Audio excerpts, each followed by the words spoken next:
अस्सलाम वालेकुम भाई। कैसे आप सब लोग? ठीक ठाक? आप लोगों को मेरी वॉइस क्लियर आ रही है बेटा? कोई ऐसा ग्लिच वगैरह तो नहीं आ रहा वॉइस में?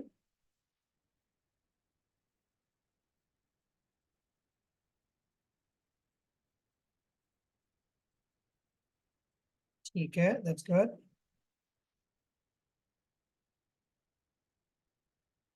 हम आज करने जा रहे हैं अक्टूबर नवंबर 2023 का एक पेपर। पेपर 21 है ये।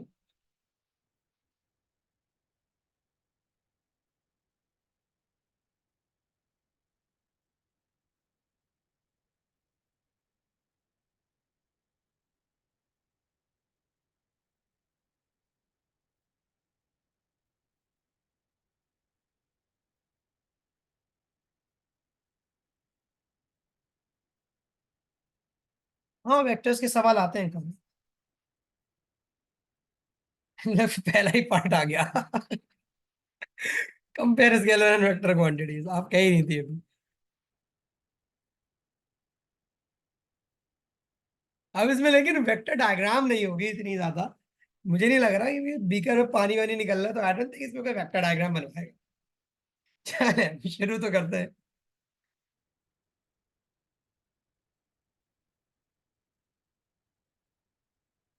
वाले एग्जाम नहीं बेटा, हमारी सैटरडे संडे को जो होती है ना सुबह जाहिर वही होगी।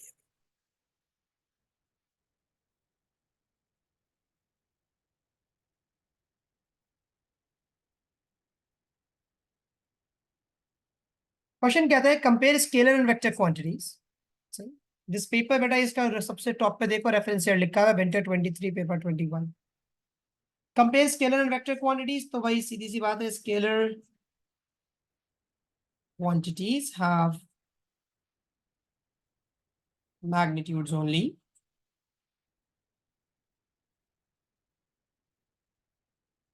जबकि वेक्टर क्वांटिटीज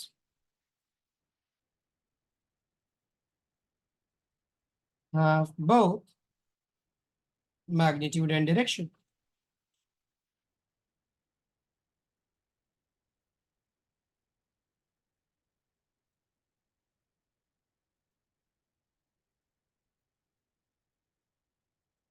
उसके बाद बात आती है, the radius of a small sphere is determined from the measurement of its volume.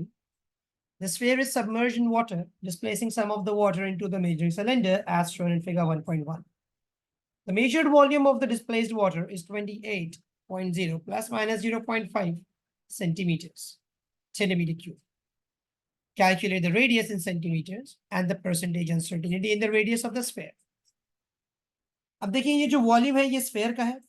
हम सब जानते हैं स्फेयर की वॉल्यूम का फॉर्मूला होता है 4/3 पाई आर क्यूब। तो 28 हमारा वॉल्यूम था। रेडियस यहां से आप डिटरमिन करने का काम कर सकते हो।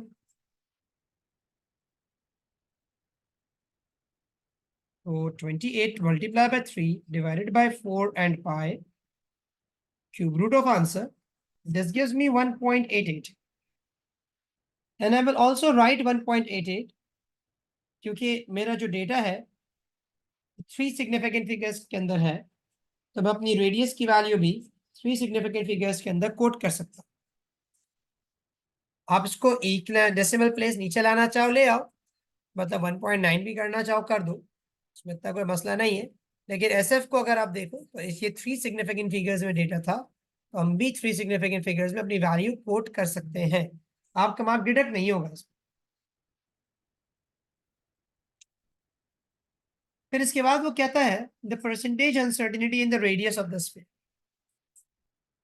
अब आपने ये बात सीखी कि जो फॉर्मूला है वो था ये, अगर मैं सब्जेक्ट वगैरह बना लूं रेडियस को, तो ये हो जाएगा भाई क्यूब रूट ऑफ 3v/4 पाई। अब बच्चों मेरे, आप ये बात जानते हो कि इतने सारे वेरिएबल्स, मतलब इतने सारी कॉन्स्टेंट्स अगर आप देखो तो उसमें काम की चीज सिर्फ यही है, क्योंकि मल्टीप्लिकेशन डिवीजन में आपने खुद भी जाना है कि कॉफिशिएंट सब इग्नोर कर देते हैं। तो मैं ये कह सकता हूँ कि यार percentage uncertainty in R is basically cube root का मतलब होता है 1/3, 1/3 percentage uncertainty in V. Cube root की जो पावर है वो मल्टीप्लाई हो जाएगी। Remember the rule, Y equals A power N अगर लिखा हो तो delta Y percent equals N multiplied by delta A percent. Power percentage से मल्टीप्लाई होती है। तो बेटा वॉल्यूम की वैल्यू भी है, वॉल्यूम की एक्चुअल अनसर्टिनिटी भी है। तो मैं इसको ऐसे लिख देता हूँ 1/3 of delta V upon V times 100, delta V is 0.5 over V is 28 times 100। ये हमको इसकी वैल्यू दे देगा। तो अगर हम इस कैलकुलेटर पे इसको सॉल्व कर लें, 1/3 मल्टीप्लाई बाय 0.5 अपॉन 28 टाइम्स 100, ये बन रहा है 0.59%। मैंने हमेशा कहा था परसेंटेज अनसर्टिनिटीज 1SF में, क्योंकि आपकी अपनी अनसर्टिनिटी भी 1SF में है, तो मैं इसको 0.6% लिख दूंगा।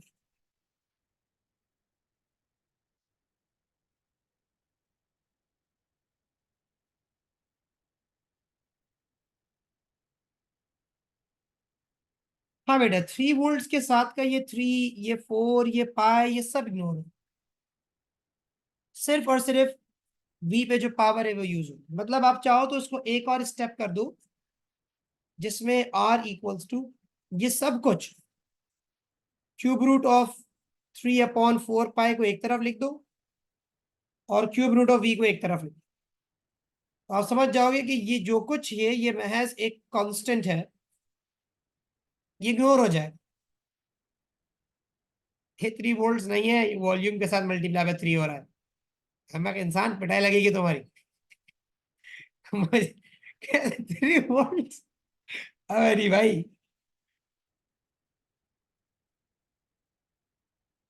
तो ये वॉल्यूम है ना।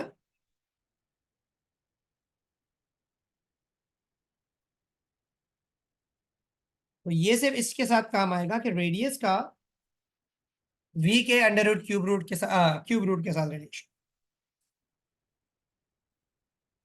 आगे आते हैं नेक्स्ट सवाल पे। फिर सर यूनिट तो मेरे बच्चे वेक्टर स्केलर दोनों में ही होते। बिल्कुल आएगा 1/3 क्यूब रूट की वजह से। जैसे स्क्वायर रूट की पावर 1/2 होती है, क्यूब रूट की पावर 1/3 होती है। परसेंटेज हमेशा 1SF में रखेंगे। सुनैना इसमें क्या कंफ्यूजन है बेटा, मुझे प्रॉपरली बताओ। वॉल्यूम की परसेंटेज अनसर्टेनिटी गिवन होती तो बेटा मैं ऐसे ही रख लेता बस यहाँ।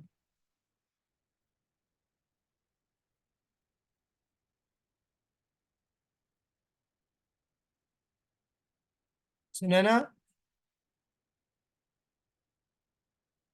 जी बेटा, क्यूब रूट था तो उसकी पावर 1/3 यूज की गई।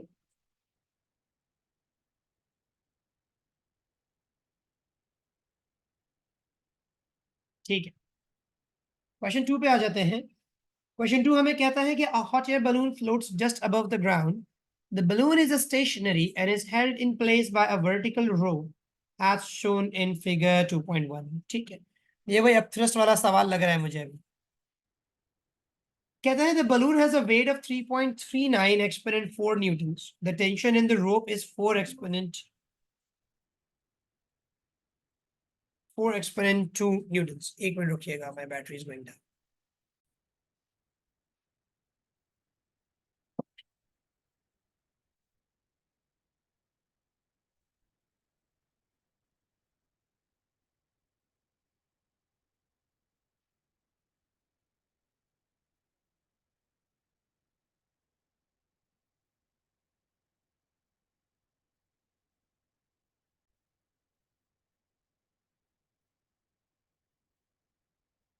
I'm not talking about the iPad bro, laptop। iPad तो ये 10% में भी होता तो मैं सवाल निकाल देता आराम से। सवाल क्या, पूरा पेपर शायद निकल जाता ब्राइटनेस लो करके।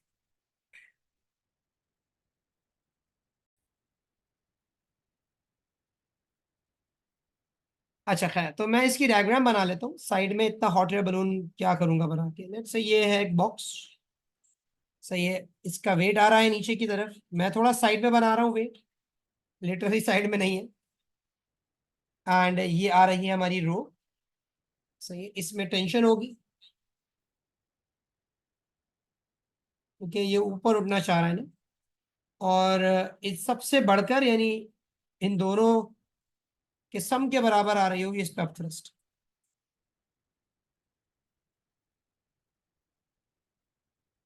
अभी तो वेट बैलेंस नहीं कर पा रहा था तो मैं टेंशन चाहिए थी।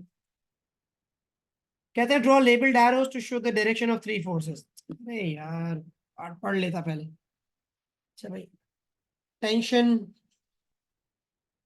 वेट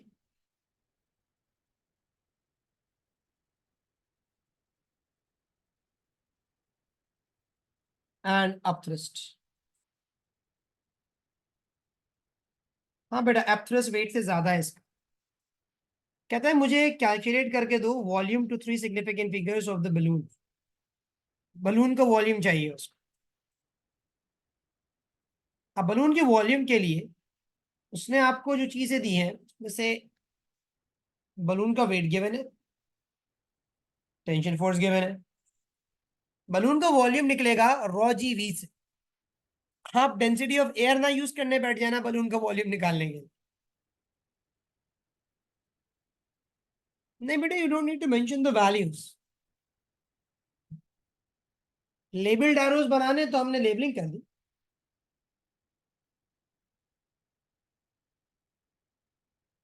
तो भाई यहाँ पे मैं सॉल्व अगर करूं तो मैं अपनी एक्सप्रेशन लिखूंगा सबसे पहले। Upwards force is equal to the weight and the tension in the rope. अब जो हमारी अपरस फोर्स है वो, उसका फॉर्मूला है रॉ जी वी। जैसे तो रॉ जी एच ए भी होता है, मैं रॉ जी वी यूज करूंगा। इसकी वजह यह है कि मुझे वॉल्यूम चाहिए ना। वरना आप तरह के दो फॉर्मूले सीखे आप, rho G H A and rho G V. Weight मेरे पास है बेटा 3.39 एक्सपोनेंट 4। टेंशन भी मेरे पास है 4 एक्सपोनेंट 2। टेंशन की डायरेक्शन डाउनवर्ड्स क्यों होगी? क्योंकि हमने हमेशा आपको एक बात सिखाई है, टेंशन फोर्स हमेशा towards the centre of the rope feel होती है। ये बात अपने पास पक्की कर लीजिए। अब जो वैल्यू बनेगी इन दोनों को सम अप करके,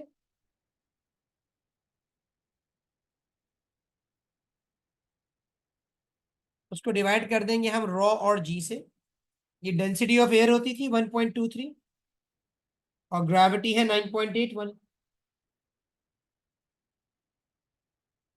तो मैं इसको कैलकुलेटर पे सॉल्व कर लेता हूँ।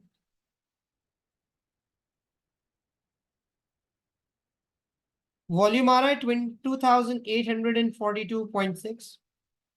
हमारा डेटा सारा 33SF के अंदर है तो 2840 मीटर क्यूब ये राउंड ऑफ होके हो जाए।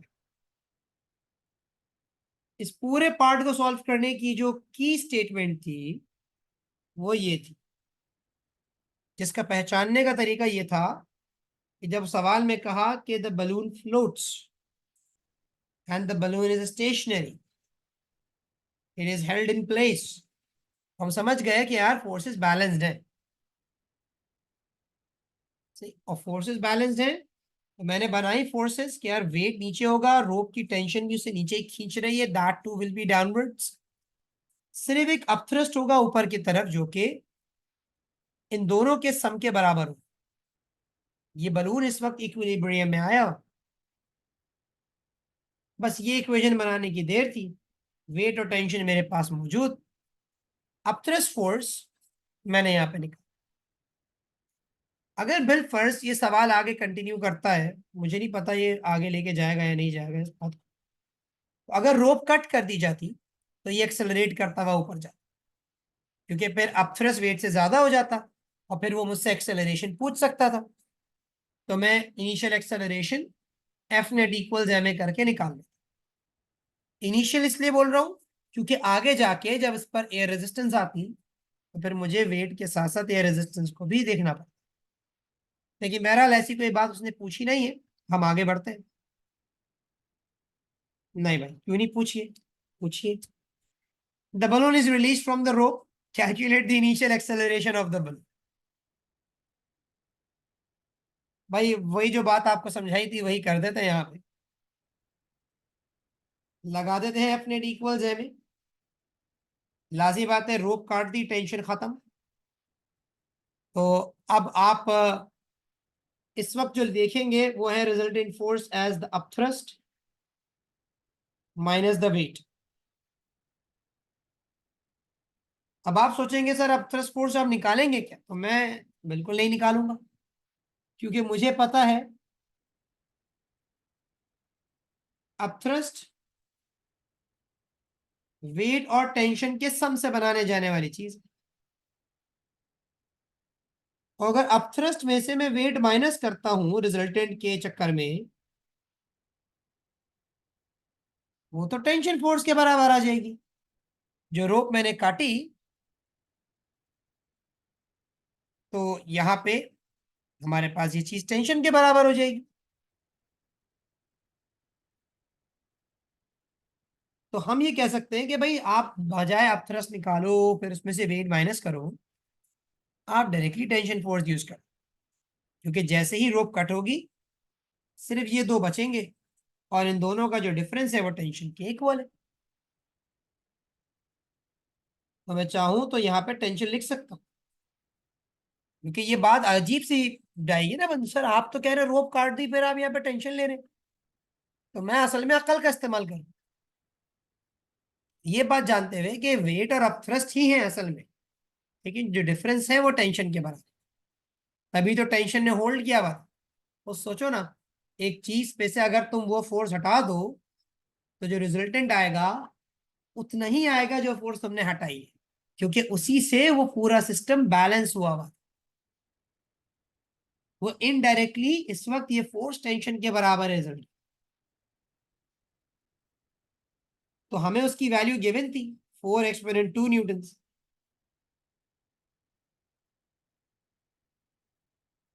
Weight of the balloon given था, मास नहीं था।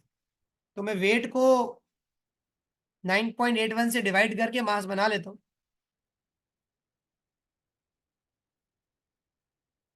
तो 3.39 एक्सपोनेंट 4 को जब डिवाइड किया 9.81 से, तो ये मिल गया मास बेटा। और अब आपके पास एक्सेलरेशन आ जाएगी initial. 4 exponent 2 divided by 3.39 exponent 4 upon 9। तो बच्चों एक्सेलरेशन बन रही है 0.116 के बराबर। थ्री सिग्निफिकेंट फिगर्स का दौर है। 3SF में आंसर आप दे सकते हो। आप चाहो 0.116 लिख दो, आप चाहो 0.12 भी लिख दो, आंसर दोनों सूरतों में ही एक्सेप्टेबल होगा। वॉल्यूम तो उसने कह भी दिया था 3SF में देना है।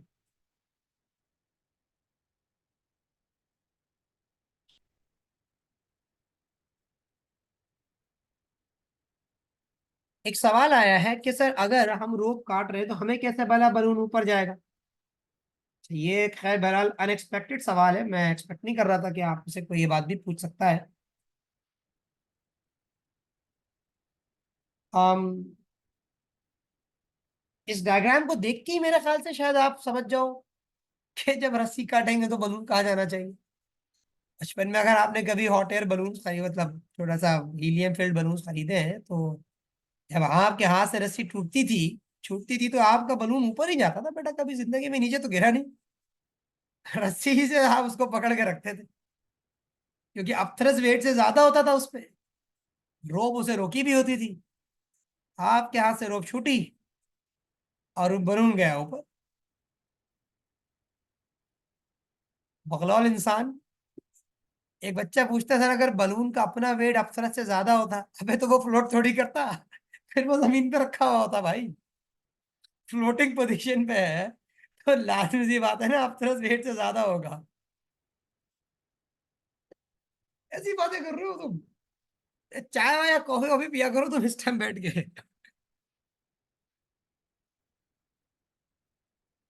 अच्छे भले बंदे की ना तो बता रहा हूँ, हटा दो ऐसे सवाल पूछ के।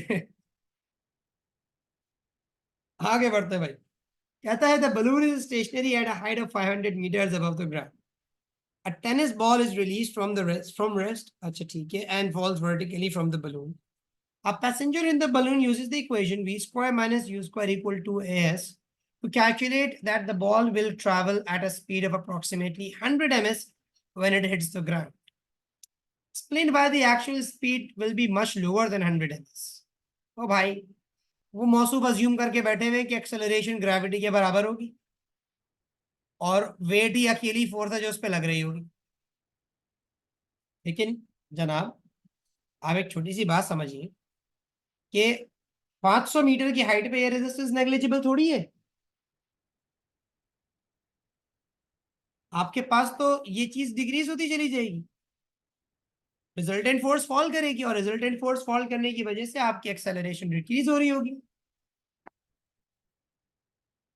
तो यहाँ पे एक बात हम मेंशन कर देंगे इसको,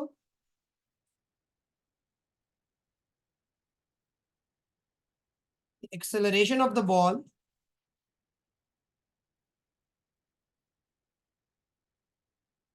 decreases over time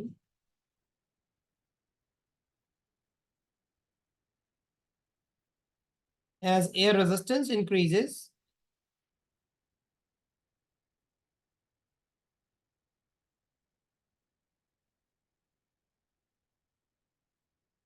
with increase in speed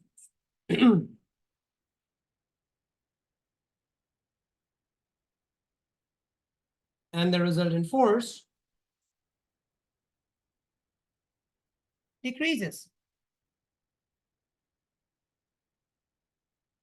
सही, आपकी जो एक्सेलरेशन है वो 9.81 नहीं रहेगी,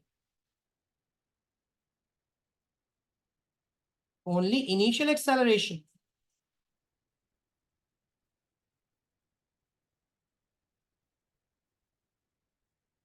was equal to gravitational acceleration.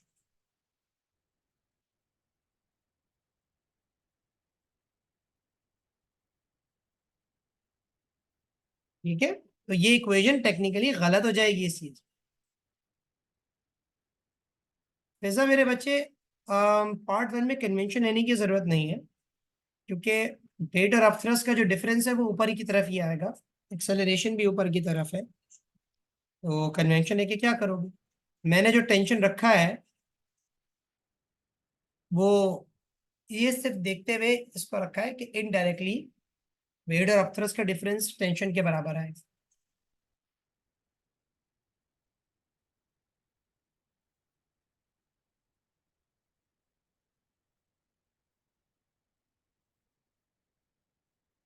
नहीं बेटा, सुनाना ऐसा नहीं है, your point is right. Examiner whenever gives the distinction he always considers कि how a candidate has answered the question, his keywords, his statement, his paraphrasing, there are a lot of factors responsible। तुम्हारी distinction 60 marks में से नहीं आती, तुम्हारी distinction 60 से extra marks पे आती है। You always get extra mark for really good answers, for really good fabricated answers with right key terms, right relationships, तो जाके तुम्हें मिलती है डिस्टिंक्शन। वरना how would you differentiate between an A star and a distinction holder? You cannot। एक जैसा score करने वाले पूरी दुनिया में या पूरे पाकिस्तान में एक बच्चा तो नहीं हो सकता ना, इट्स हाईली अनलाइकली।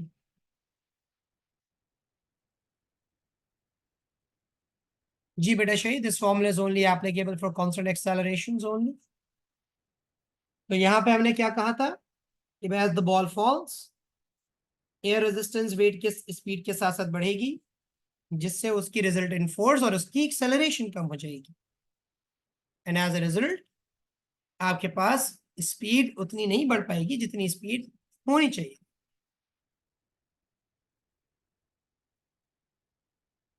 कहते हैं before the ball is release the rope holding the balloon has a strain of 2.4 exponent minus and a stretched length of 2.5 Shabai, and कहता है show that the extension of the rope is this much.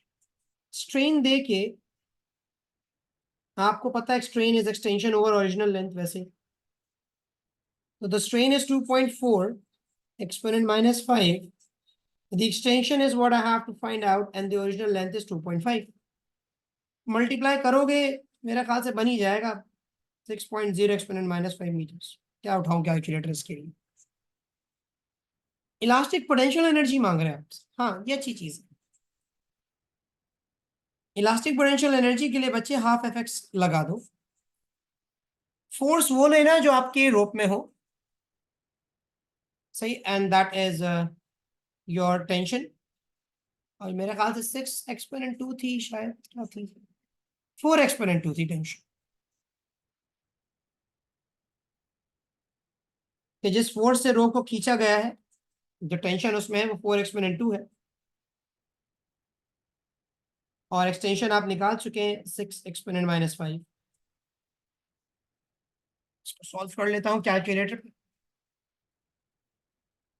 Half 4 exponent 2 and 6 exponent minus 5, ये बन रहा है बेटा 0.012 joules.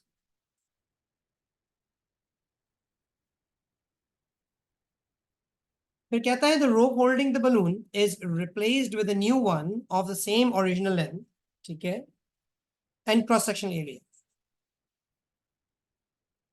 The tension is unchanged and the new rope also obeys Hooke's law.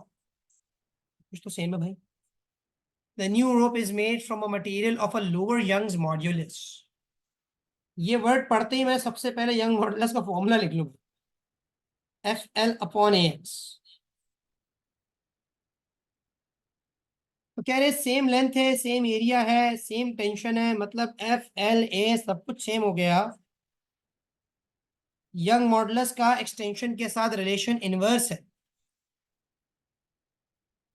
कहता है state and explain the effect of the lower Young modulus on the elastic potential energy of the. तो देखो lower Young modulus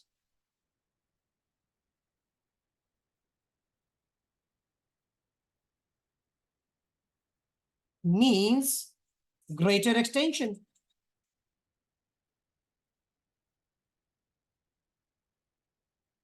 कम Young modulus का मतलब है extension ज्यादा होगा। अब इनवर्स प्रोपोर्शन है ना बेटा, ई कम होगा तो एक्स बड़ा होगा। अब according to E equal half F X, extension elastic potential energy के साथ डायरेक्ट प्रोपोर्शन में।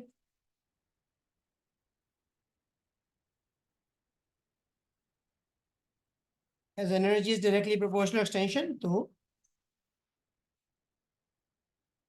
more elastic potential energy is stored.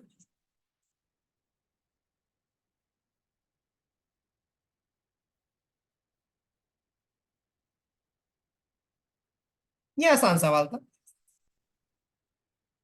Force constant थी ना इसलिए हमने वो यूज कर लिया। तो नॉट सो डिफिकल्ट क्वेश्चन। आगे देखते हैं क्या करते हैं। मोमेंटम का सवाल दिया है।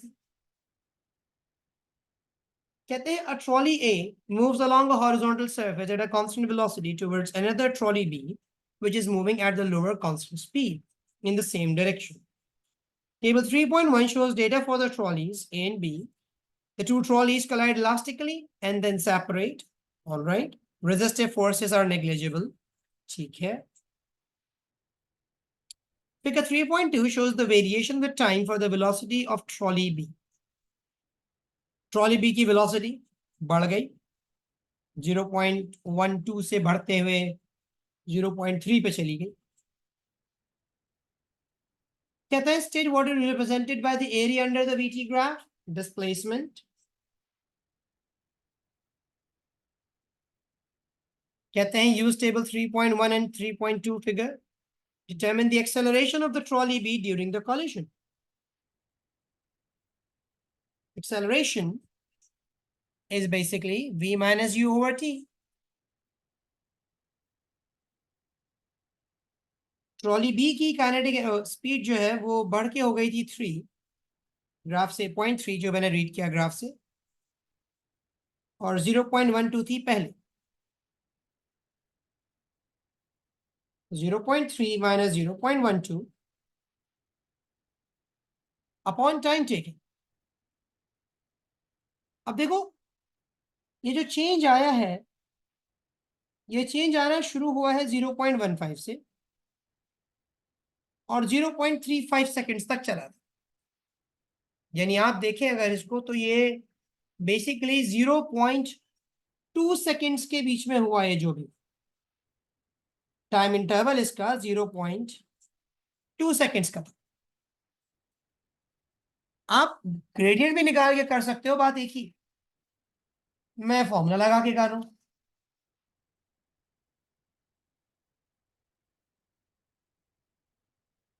तो 0.3 माइनस 0.12 अपॉन 0.2, एक्सेलरेशन आ रही है 0.9 मीटर पर सेकेंड स्क्वायर।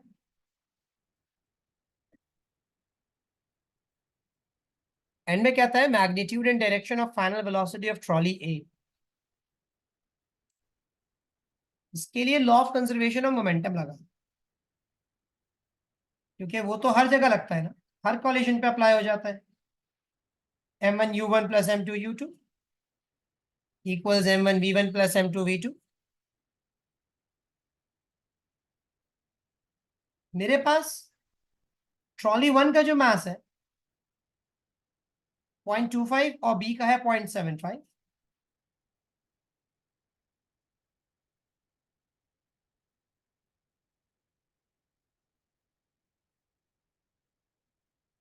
और मैं इसको वहीं सॉल्व कर देता हूँ और आगे पीछे करना पड़ेगा मुझे।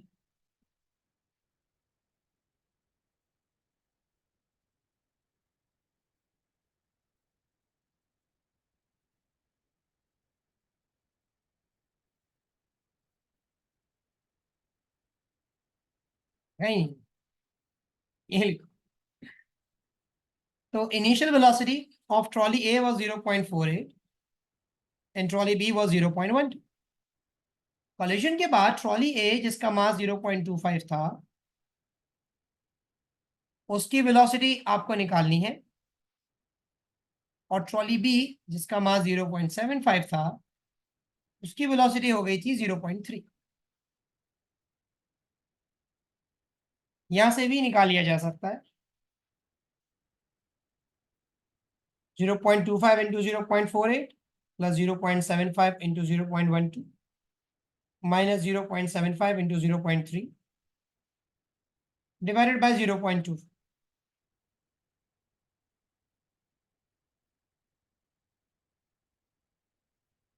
बी हो गया 0.06। और ये वैल्यू भी मेरे पास पॉजिटिव आ रही है।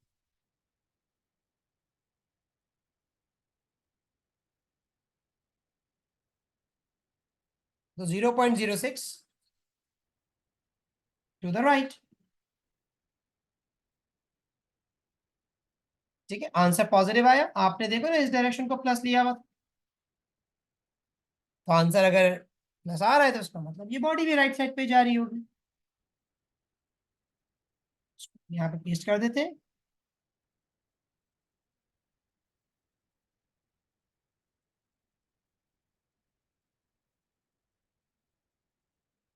Zero point zero six direction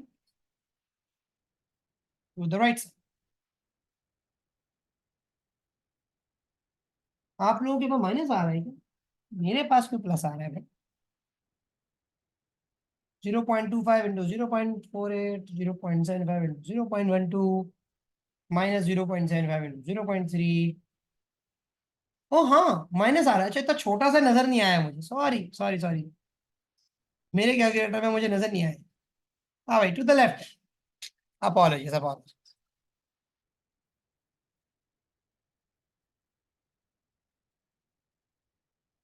आखिर में कहते हैं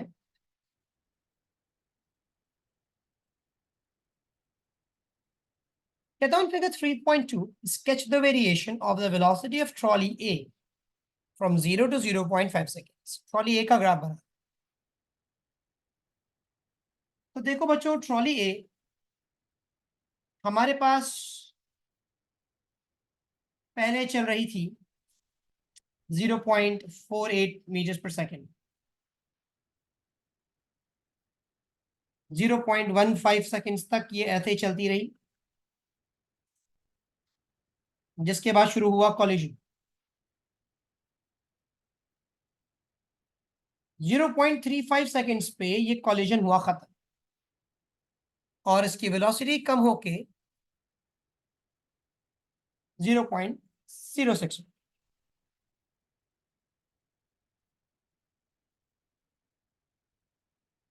नेगेटिव में हुई थी तो नेगेटिव तक लेके गया और उसके बाद ग्राफ दोबारा हॉरिजॉन्टल कर दिया।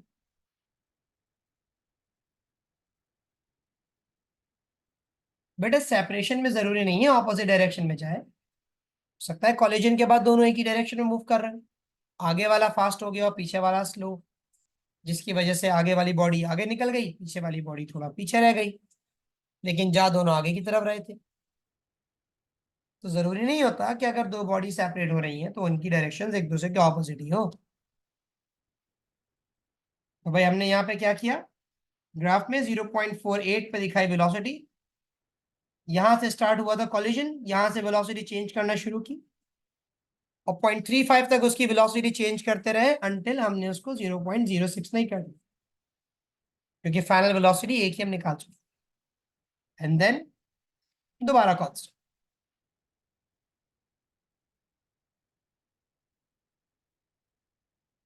आ जाते हैं क्वेश्चन 4 के ऊपर, डिफ्रैक्शन ग्रेडिंग का सवाल, सॉरी डबल स्लिट। कहते हैं state the principle of proposition, common statement है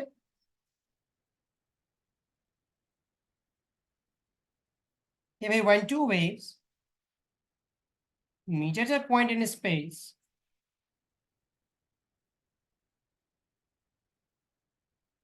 and overlap,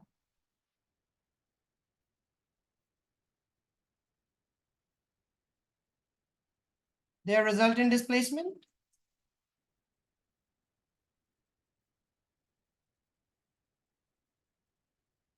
is the sum of displacements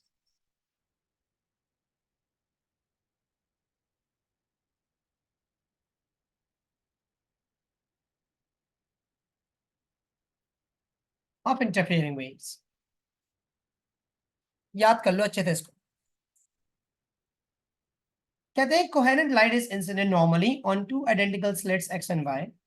The diffracted light emerging from the slit superimposes to produce an interference pattern on the screen positioned at the distance of 1.9 meters from the slits. Figure 4.1 shows the arrangement in the central part of the interference pattern. Fringes, ठीक है। All right, एक bright fringe है दूसरी bright fringe तक का gap given है। You get the value of x, you have the value of a, and you have the value of capital D. They're asking you to find out the wavelength. So you should remember the formula, x equals lambda d upon a. एक bright fringe है दूसरी bright fringe तक का gap is 1.7 millimeters. Convert मत भूल जाइएगा। 1.7 exponent minus 3. Lambda is to be found out. D की value is 1.9.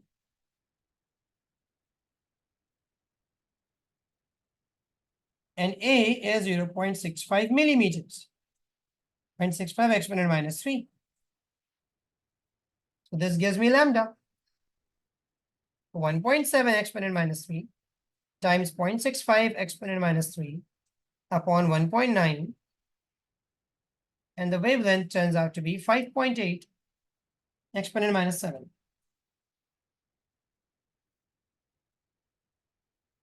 It's actually the red color. Near about red color.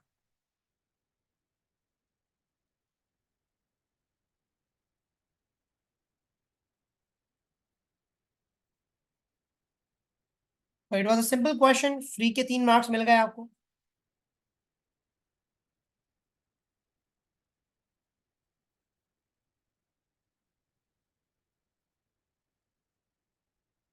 Part C में कहता है light waves from slits X and Y in B arrive at a point between adjacent bright fringes on the screen. ये dark fringe वाली जगह दिखा रहे हैं, 90 degree का फेस डिफरेंस नजर आ रहा है मुझे। कहते हैं मैं figure 4.2 shows the variation of the displacement with time of the waves arriving at the point where they meet. Student makes two statements about the wave at this point. Statement one is the phase difference between the waves is 90. And statement two, the amplitude of the resultant wave is 0. Explain how statement one is correct. Statement one correct कैसे? Phase difference 90 degree है, ये आपको कैसे पता चला? देखो मुझे तो ऐसे पता चल रहा है कि एक वेव का क्रेस्ट है तो अगली वेव का मीन पोजीशन है, means quarter of the wave का डिफरेंस मुझको नजर आ रहा है. There is a difference of quarter wave. हम यहाँ पे लिख सकते हैं कि भाई there is a difference of quarter of a cycle या क्वार्टर ऑफ अ वेव. या ये भी कह सकते हो कि भाई one wave has a crest and the other is at the mean position. इन दो चीजों से बेटा हमें अंदाजा हो रहा है कि ये 1/4 का डिफरेंस आ रहा है, यानी 90 डिग्री का फेज डिफरेंस है पूरा. 1/4 ऑफ द वेवलेंथ, बिल्कुल ये कह सकते हो आप.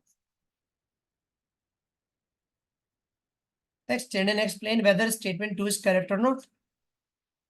Statement 2 करेक्ट है, भी करेक्ट है कि मुझे तो एम्पलीट्यूड्स इक्वल लग रहे हैं भाई. अरे नहीं, डिस्ट्रक्टिव नहीं है ना. सही है, सही है, सॉरी. नहीं भाई, एम्पलीट्यूड जीरो नहीं होगा, रिजल्टेंट बनेगी. और हम बनाते भी थे इसको, तो ये ऐसे बनाते थे ना. मैं खुद भी मुश्किल होता है यार इसको. ये यूं करके जाता था और इस तरह से आता था. ये ऐसा बनता था ना हमारा, ये पास होता था. Amplitude is not zero because the waves overlap, और उसमें पार्शियल डिस्ट्रक्शन है, partial construction.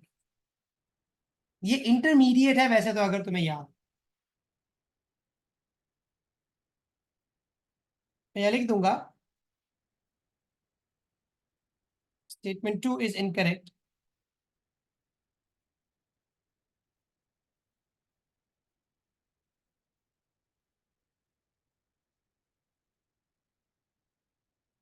because the phase difference is not 180 degrees.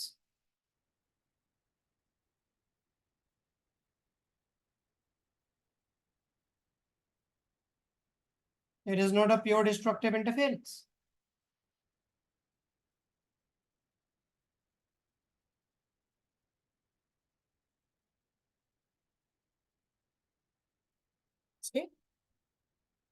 Amplitude वाली बात में बेटा जरूरी ये है कि जब हम देखते हैं ना कि भाई हमारे पास फेज डिफरेंस 0 डिग्रीज का 180 डिग्री का नहीं है, अभी देखो ना, आप अपने पास ऐड कर करके रिजल्टेंट्स बनाया करते थे.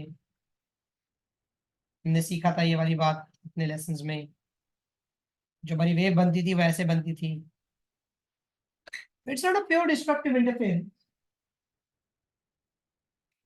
we still have some wave like remaining over here, ना. इसको इंटरमीडिएट बोलते हैं. ना ना, प्योर कंस्ट्रक्टिव कहाँ से होगा बेटा ये? प्योर कंस्ट्रक्टिव के लिए तो परफेक्ट ओवरलैप होता है.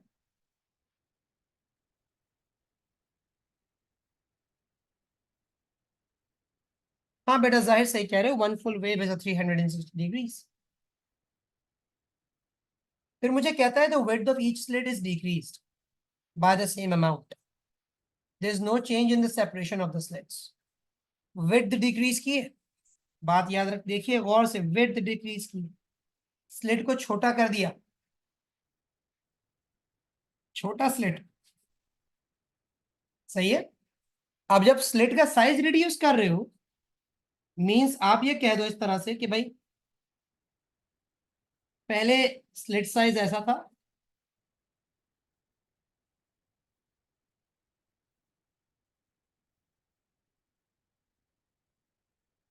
पहले गैप मतलब स्लिट साइज बड़ा था,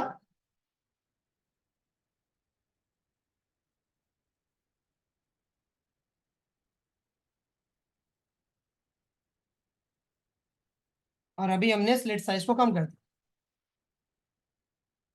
ये वाला काम किया. तो बेटा छोटे स्लिट में से आप जानते हो ना लाइट कम पास होती है. तो वो हमसे पूछ रहा है describe and explain the effect if any of this change on the appearance of the interference pattern, तो चेंज आएगा इसका, बिल्कुल आएगा।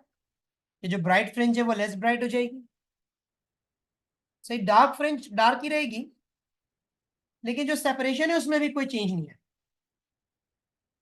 तो हमने कहा था ना हम तीन बातें बताते हैं,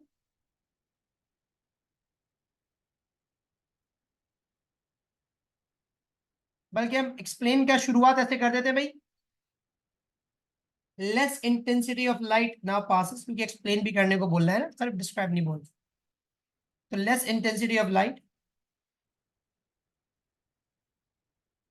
now passes from slits, so bright fringe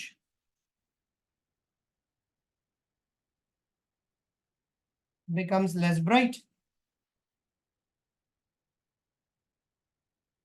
No change in darkness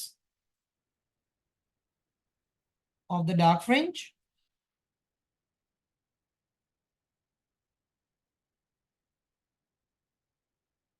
and fringe separation.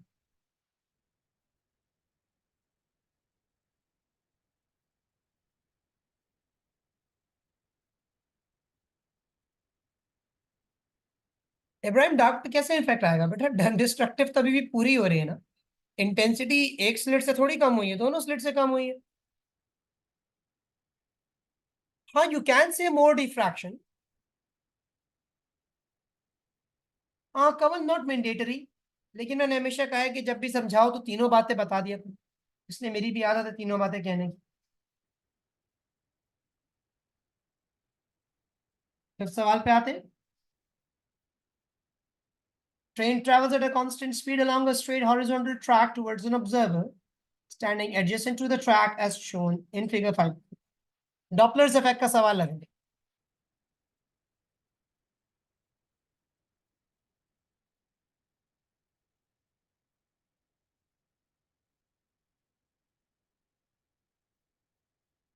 कमल वो इंटरमीडिएट थी बेटा, कह रहे the train sounds its horn continuously as it approaches the observer from t0 until it is well past the observer at t equals 2. The train passes the observer at t1. The horn emits a sound of frequency fs.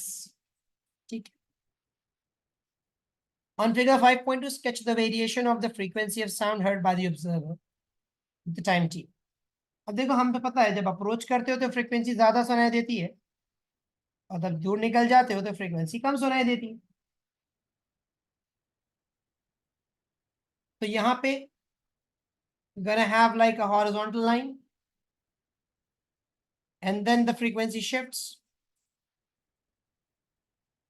to another horizontal line, क्योंकि पहले higher frequency सुनोगे जब तुम approach हो रही होगी, और उसके बाद तुम लोअर फ्रीक्वेंसी सुनोगे जब वो दूर निकल रहा होगा।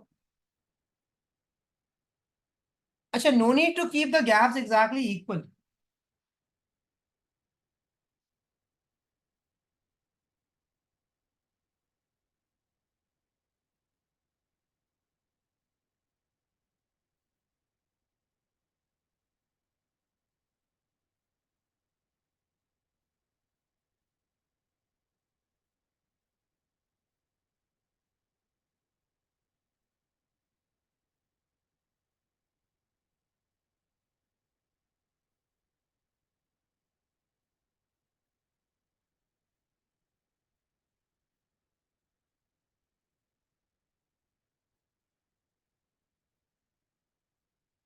नहीं जमाल, डिक्रीजिंग ग्रेडियंट की नीड नहीं है मेरे बच्चे, स्पीड चेंज थोड़ी हो रही है उसकी, कांस्टेंट स्पीड पे आ रहा है, कांस्टेंट स्पीड पे जा रहा है। ट्रेन अगर अपनी स्पीड चेंज कर रही होती ना तो फिर आता है आपके पास, फर्क पड़ता है ना उसमें।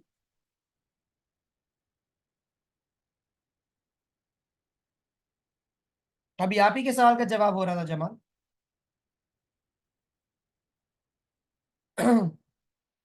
और खुजैमा आपके भी सवाल का जवाब मिल गया होगा यहाँ पे कि हम कब लाइन हॉरिजॉन्टल नहीं रखेंगे, जब स्पीड चेंज होती है तब के मामला। तो कांस्टेंट स्पीड है तो एक ही फ्रीक्वेंसी है, इंक्रीज और डिक्रीज। कहते हैं at a particular time the sound waves at the observer have an intensity of 4.7 exponent minus 3. The waves at the observer are incident at right angles to the circular detector of radius 2.8. ठीक है भाई, power चाहिए, intensity और radius देगी कोई power मांग ले तो आपको फॉर्मूला पता है, इंटेंसिटी होती है पावर अपॉन एरिया। 4.7 एक्सपोनेंट -3 की इंटेंसिटी, पावर ढूंढनी है, और एरिया पाई आर स्क्वायर लगा दो, सर्कुलर डिटेक्टर है ना। 2.8 का रेडियस था, मैं 0.028 यूज करूंगा। सेंटीमीटर को मीटर में कन्वर्ट करना मेरे लिए जरूरी है। ओह, एक मिनट रुकिएगा जरा, मैंने यहाँ पे पावर बटन दबा दिया अपने हैंड का। 8 9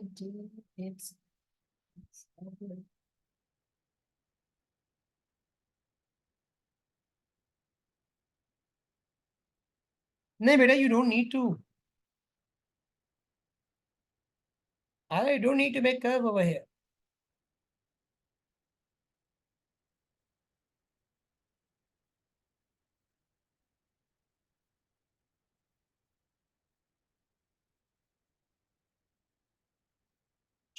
यहाँ पे इसको जरा सॉल्व कर लेते हैं। ये है भाई 4.7 एक्सपोनेंट -3 टाइम्स पाई टाइम्स 0.028 का स्क्वायर। पावर इज 1.158, तो टू सिग्निफिकेंट फिगर में 1.2 कह दो, एक्सपोनेंट -5।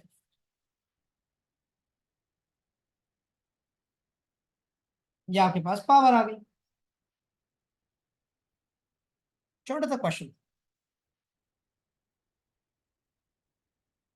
फिर क्वेश्चन 6 पे आते हैं, कहता है a battery is connected in a circuit,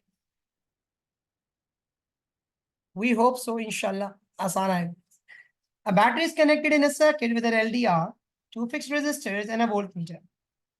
Battery has an EMF of 25 volts, negligible internal resistance. Resistors have 320 ohms and 240 ohms. Voltmeter displays 16 volts. ठीक है, तो 9 volts over here, ताकि टोटल 25 बन जाए।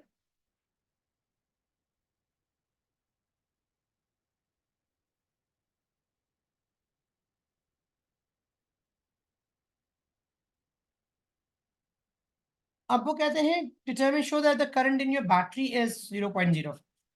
तो मैं 320 ओम में से करंट निकाल लेता हूँ, वही बैटरी का भी होगा। 16 वोल्ट्स का वोल्टेज था रेजिस्टर पे, 320 ओम्स की रेजिस्टेंस है उसकी, एंड हमें यहाँ से करंट मिल जाएगा।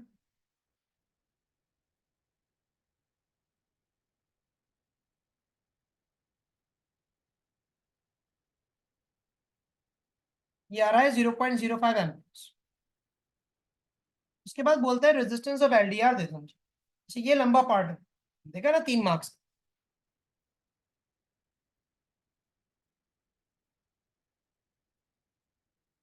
देखो एलडीआर के बारे में अगर आप जानना चाहते हो कि इसकी रेजिस्टेंस क्या है, आप सबसे पहले इस पूरे कॉम्बिनेशन की रेजिस्टेंस निकालो। ये एक रास्ता बता रहा हूँ, और भी रास्ता है। एक रास्ता ये है, आप इस पूरे कॉम्बिनेशन की रेजिस्टेंस निकाल लो, और फिर इस पे पैरेलल रेजिस्टर वाला फॉर्मूला लगाओ। दिखाता हूँ, V इक्वल्स आई आर लगाओ इस पूरे कॉम्बो पे। इस पूरे कॉम्बो पे 9 वोल्ट आ रहे हैं। पूरे कॉम्बो में से 0.05 एम्पियर जा रहा होगा मिला के, दोनों रेजिस्टर्स का करंट अगर मिला लो, तो इसकी जो रेजिस्टेंस है इस कॉम्बिनेशन की, ये 180 ओम बन, मतलब ये दोनों पैरेलल रेजिस्टर्स मिलके 180 ओम्स के हो गए। अब क्योंकि ये पैरेलल में थे, तो मैं पैरेलल का फॉर्मूला लगा के दूसरे की रेजिस्टेंस निकाल सकता। कॉम्बिनेशन की रेजिस्टेंस 180 थी, उनमें से एक रेजिस्टर अगर 240 का है, एलडीआर जिसको मैं R2 कह रहा हूं वो कितना होगा निकाल लें। 1/180 -1/240, जो आंसर आया उसको 1 डिवाइड बाय आंसर किया तो ये 720 ओम्स। एक और रास्ता भी, वो रास्ता ये है, थोड़ा लंबा है। V इक्वल्स IR लगा के नीचे वाले रेजिस्टर में तो जो करंट गुजर रहा है वो ढूंढ।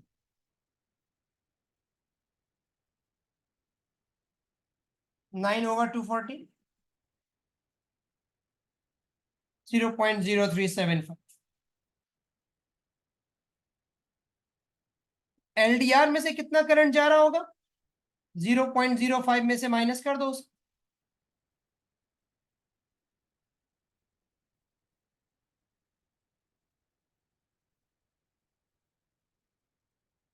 LDR में से करंट जा रहा होगा 0.0125 ampere.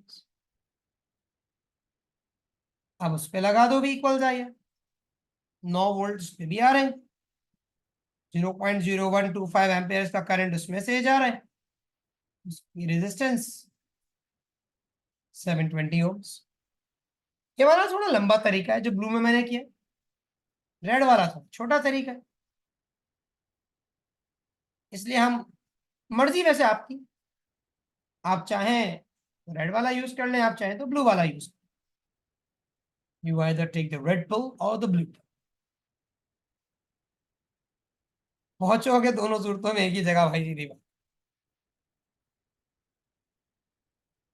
Part one Abdul Samad, V equals IR लगाया बेटा, वोल्टेज और रेजिस्टेंस थी, करंट निकाल ली, उसमें तो कुछ है ही नहीं।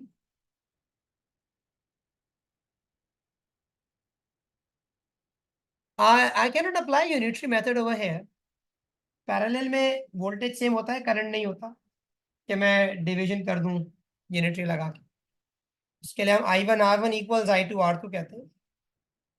जाहिर देख लेना बेटा इस लेसन को दोबारा, तुम्हें मिल जाएगा उसका एक्सप्लेनेशन के बारे में, वरना लेक्चर्स देखो, हमने लिखा है इसमें, पढ़ा भी है कि किस तरीके से आपके पास size of the slit change करने से पैटर्न पे फर्क पड़ता है।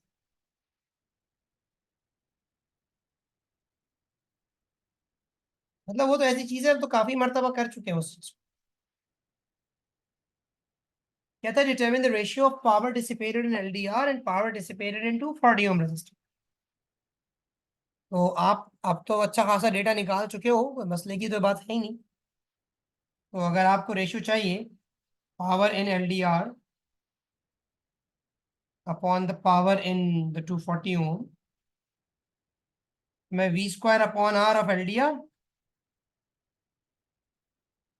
Divided by V² upon R of the 240 ओम कर देता हूँ। ये मैं इसलिए कर रहा हूँ बेटा क्योंकि मुझे पता है कि वोल्टेज दोनों पे सेम, ये वाला फॉर्मूला इस्तेमाल करने की मेरी वजह ही है। और ये लगाते ही मैं वोल्टेज वोल्टेज उड़ा दूं,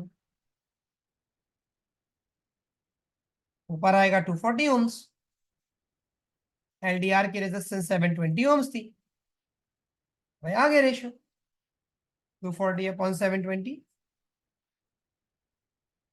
ये बन गया 0.33।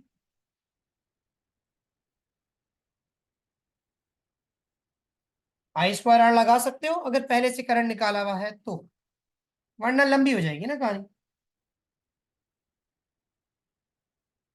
मुझसे कहता है the intensity of the light incident on the LDR increases. Light की इंटेंसिटी हमने बढ़ा दी। आपको याद होगा LDR एक ऐसी चीज थी जिसकी रेजिस्टेंस लाइट की इंटेंसिटी से इनवर्स थी। तो अगर आप LDR पे लाइट इंटेंसिटी बढ़ा रहे हैं तो उसकी रेजिस्टेंस कम हो रही है। State and explain what happens to the voltmeter reading. अब देखिए बेटा,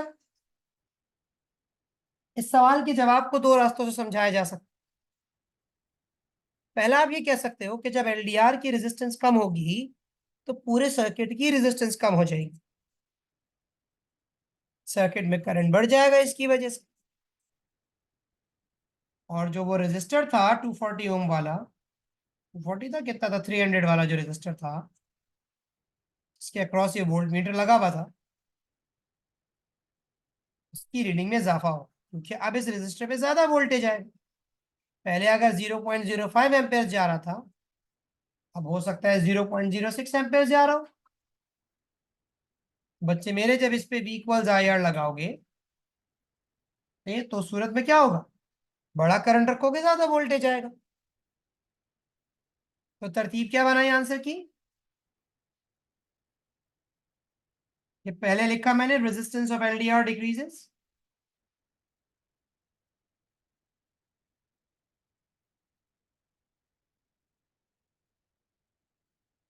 the total resistance of the circuit decreases,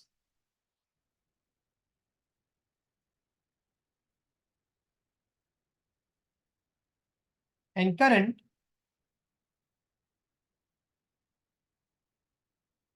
in the circuit increases, या करंट इन द, हेलो के 320 ohm resistor increases.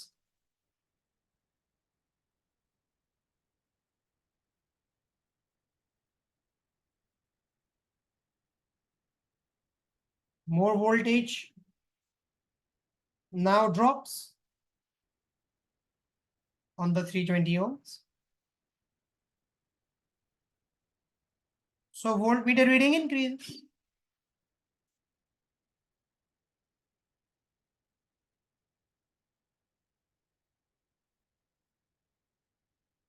भाई यहाँ पे क्या हुआ, यहाँ पे ये हुआ बेटा कि जब हमने एलडीआर पे लाइट इंटेंसिटी बढ़ाई, एलडीआर की रेजिस्टेंस कम हो गई, इससे पूरे सर्किट की रेजिस्टेंस कम हो, सिर्फ इस कॉम्बो की नहीं, पूरे सर्किट की रेजिस्टेंस कम हो। अब जब सर्किट की रेजिस्टेंस कम होगी तो करंट बढ़ जाएगा, और करंट बढ़ने की वजह से जब बड़ा करंट इस रेजिस्टर से जाएगा तो उस पर ज्यादा वोल्टेज ड्रॉप होगा, एंड वोल्ट मीटर रीडिंग आपकी ऊपर चली जाएगी। याद रहे, वोल्ट मीटर रीडिंग इसकी नहीं है वरना आप कहते हैं रेजिस्टेंस कम हो रही है तो वोल्टेज भी कम होगा। वोल्ट मीटर रीडिंग इस पे आ रही है। आप में से कुछ हजरात इस जवाब को ऐसे भी लिख सकते थे कि एलडीआर की रेजिस्टेंस कम होने से पैरेलल कॉम्बिनेशन पे आने वाला वोल्टेज कम हो जाए। सीरीज में क्योंकि वोल्टेज डिवाइड होता है तो 320 पर वोल्टेज बढ़ जाएगा, जिसको अगर मैं इंग्लिश में लिखूं ऐसे कहूंगा कि the resistance of LDR decreases, therefore the combined resistance of parallel combination decreases, voltage on this combination decreases, and hence on the 320 ohm resistor increases. इस कॉम्बिनेशन पे वोल्टेज कम होगा और 320 ओम बढ़ जाएगा। तो दोनों तरीकों से आप इस बात को लिख सकते हैं।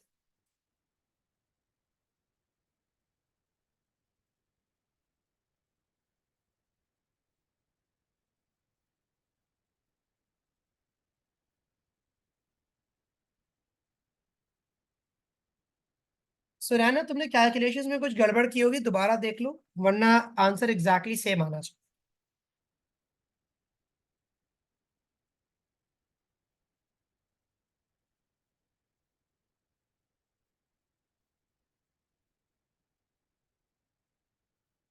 सीरीज में जाहिर, अरे तुम कैसी बात करते हो जाहिर, अभी तो हमारे सामने होते हम तुम्हें ढूंढ देते। सीरीज में करंट सेम तब रहता है जब तक आप उसकी रेजिस्टेंस को ना चेंज करें। किसी भी एक रेजिस्टर को चेंज करोगे पूरे सर्किट का करंट चेंज हो जाएगा, अब एक नई वैल्यू आ जाएगी।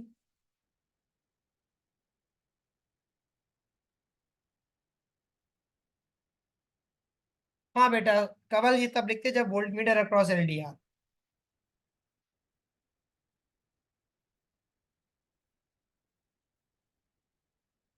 सुना, मुझे अपने सॉल्यूशन की पिक्चर भेजना, वरना ये आंसर डिफरेंट नहीं आ सकता, आंसर सेम आएगा। हमने 720 और 240 यूज किया।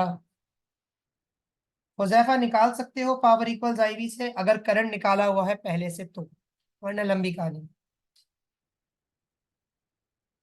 क्वेश्चन 7, अरे ये क्या कोई कहता है the results of the alpha particle scattering experiment led to the development of the nuclear model of an atom.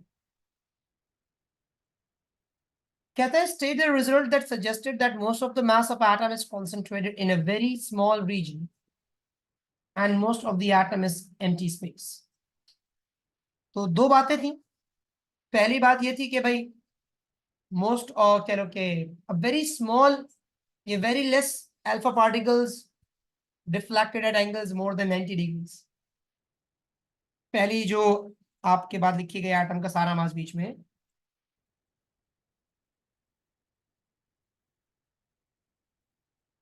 very less alpha particles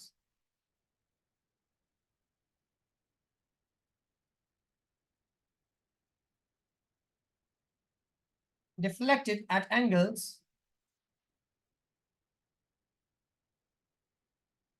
very few alpha particles deflected at angles greater than 90 degrees, and most of the alpha particles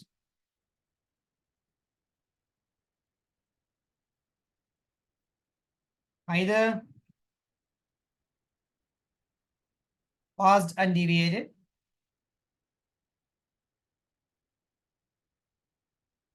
or deflected at small angles.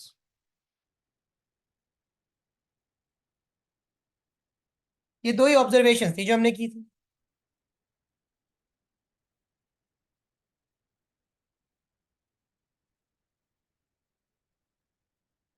कहते हैं state the composition of gamma radiation. उसकी क्या composition है?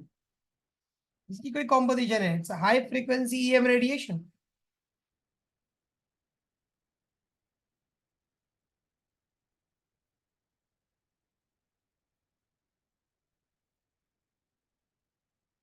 Containing energy पूरा लिख दूं?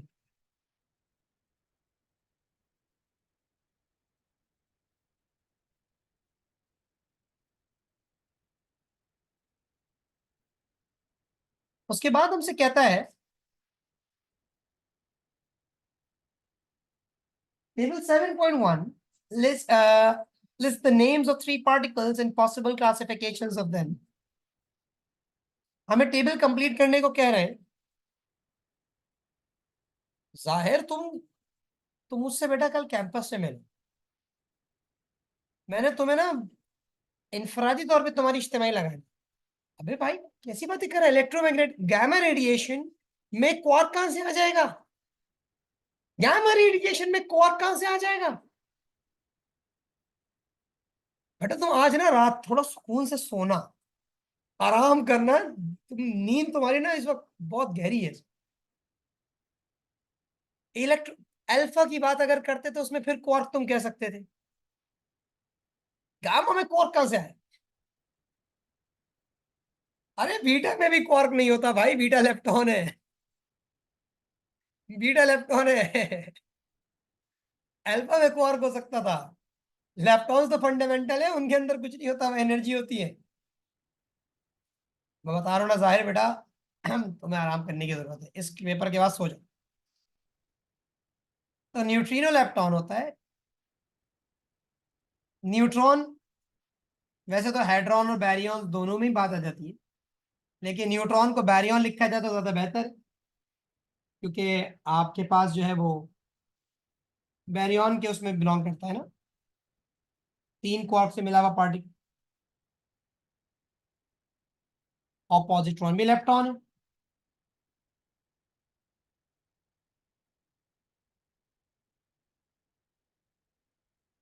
वैसे तो न्यूट्रॉन या हेड्रॉन भी हो सकता है, दोनों पर आएगा। क्योंकि हेड्रॉन्स की तो कैटेगरी निकलती है बैरियंस एंड अपना मीसॉन्स। दोनों टिक कर सकते हैं, मैंने भी इसलिए कर दिया। वैसे तो खैर अजीब सा ऑप्शन है ही। चलो, कहते हैं the discovery of a particle with N unusual charge was an important step in the development of the theory of quants. The particle is a hadron with a mass of 2.19 exponent minus 27 kgs and a charge of 2e. Calculate the mass in U of the particle. अब देखो तुम्हारे paper के start में एक constant लिखा होता है कि 1 U का मास 1.66 एक्सपोनेंट माइनस 27 किलोग्राम। तो कितने यूज? 2.19 एक्सपोनेंट -27 kg के होंगे। तो क्रॉस मल्टीप्लाई कर दो, 2.19 एक्सपोनेंट -27 डिवाइडेड बाय 1.66 एक्सपोनेंट -27।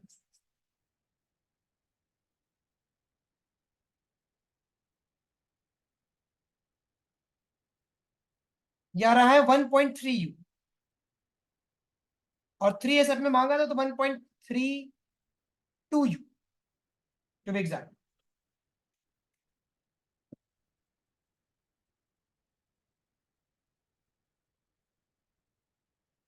हाँ बेटा, हुज़ैफा पॉजिट्रॉन बीटा पॉजिटिव को कहते हो।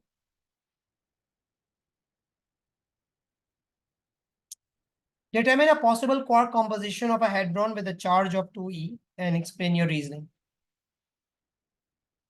2e का चार्ज है भाई, क्या हो सकता है? तो इसकी पॉसिबल कॉम्बिनेशन को अगर आप सोचो तो अप क्वार्क्स पे 2/3 का चार्ज होता है, डाउन क्वार्क पे -1/3 का चार्ज होता है। इसका मास जो है वो प्रोटॉन से थोड़ा ज्यादा है। प्रोटॉन का मास 1u होता है ना, इसका मास प्रोटॉन से थोड़ा ज्यादा है। मतलब इसमें आप अगर कॉम्बिनेशन लगाने बैठो, उसमें 3 अप क्वार्क हो सकते हैं, क्योंकि 3 अप क्वार्क्स अगर तुम जोड़ो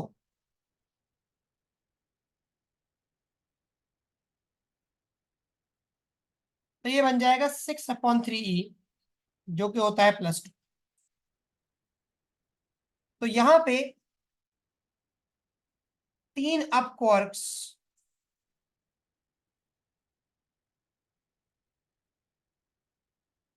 का कॉम्पोजिशन इसका हो सकता है।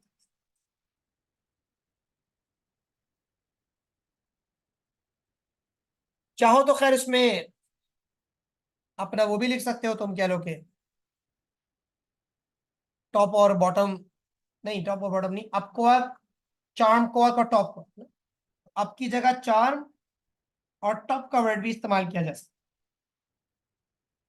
नहीं बेटा, डाउन क्वार्क नहीं लेंगे, जरूरी थोड़ी है, क्योंकि देखो ना 3 से ज्यादा क्वार्क तो हो नहीं सकते। तो मैक्सिमम 3 हो सकते थे, तो मैक्सिमम 3 में 2e का चार्ज ऐसे ही बन सकता है, तीनों अप।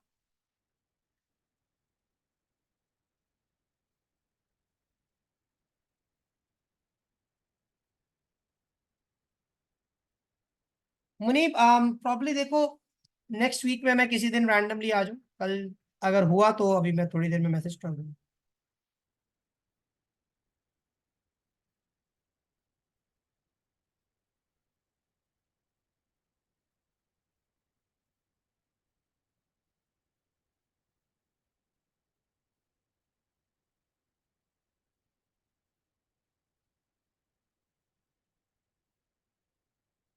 पेपर हुआ खत्म भाई, अल्हम्दुलिल्लाह। और टेबल दिखाने को बोल नहीं आयला, टेबल देख लीजिए बेटा आयला।